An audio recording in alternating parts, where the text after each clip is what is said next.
ଆଜି ଆମେ ଗୋବିନ୍ଦ ତ୍ରିପାଠୀଙ୍କ ଜୀବନୀ ସମ୍ପର୍କରେ ଆଲୋଚନା କରିବା। ଗୋବିନ୍ଦ ତ୍ରିପାଠୀ ଜଣେ ଓଡ଼ିଆ ପ୍ରାବନ୍ଧିକ ଥିଲେ।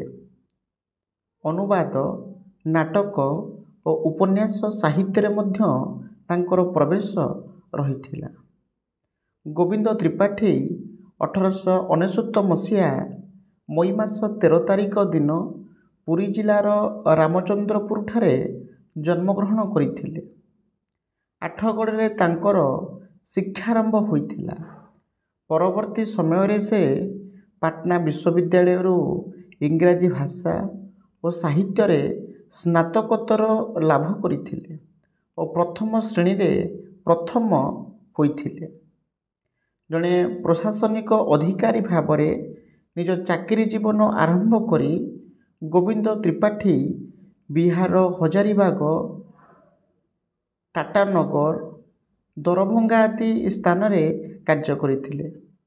ପ୍ରାୟ 4 ଦଶନ୍ଧି ଗୋବିନ୍ଦ ତ୍ରିପାଠୀ ଧରି ନିଜ ଲେଖନୀ ଚାଳନା କରିଥିଲେ। ବ୍ୟଙ୍ଗାତ୍ମକ ତଥା ସମାଲୋଚନାମୂଳକ ପ୍ରବନ୍ଧ ଲେଖା ତାଙ୍କର ବିଶେଷତ୍ୱ ଥିଲା। ତାଙ୍କୁ ଓଡ଼ିଶାର ଆଦ୍ୟ ପ୍ରାବନ୍ଧିକମାନଙ୍କ ମଧ୍ୟରେ ଅନ୍ତର୍ଭୁକ୍ତ କରାଯାଏ। ସଙ୍ଗୀତ ପ୍ରତି ତାଙ୍କର ଆକର୍ଷଣ ରହିଥିଲା। ହାରମୋନିୟମ ବଜାଇବାରେ ସେ ଧୁରୀଣ ଥିଲେ। ଓଡ଼ିଶୀ ଛାନ୍ଦ, ଚମ୍ପୁ ଆଦି ସେ ଗାୟନ କରିପାରୁଥିଲେ।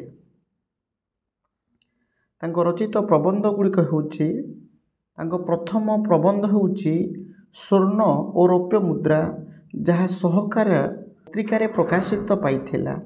ବଟୁଆ, ଆକାଶ ଓ କଇଁଆ, ଆରସିକ, କଖାରୁ ଫୁଲ, ଛେନାଗୁଡ଼, ବୋମା, ଆମ୍ବ, କଦଳୀ, ଆମ ଗୋସାଇଁ, ଦାଢ଼ି, ଧରମ ଧରମ ଏଗୁଡ଼ିକ ଥିଲା ତାଙ୍କର ପ୍ରବନ୍ଧ।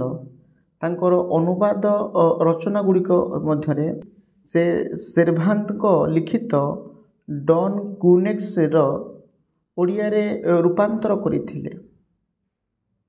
ଗୋବିନ୍ଦ ତ୍ରିପାଠୀ 1962 ମସିହା ସେପ୍ଟେମ୍ବର ମାସ 9 ତାରିଖରେ ଅର୍ଥାତ୍ ତାଙ୍କୁ 63 ବର୍ଷ ବୟସରେ ସେ ଇହଧାମ ତ୍ୟାଗ କରି ଆରପାରିକୁ ଚାଲିଯାଇଥିଲେ।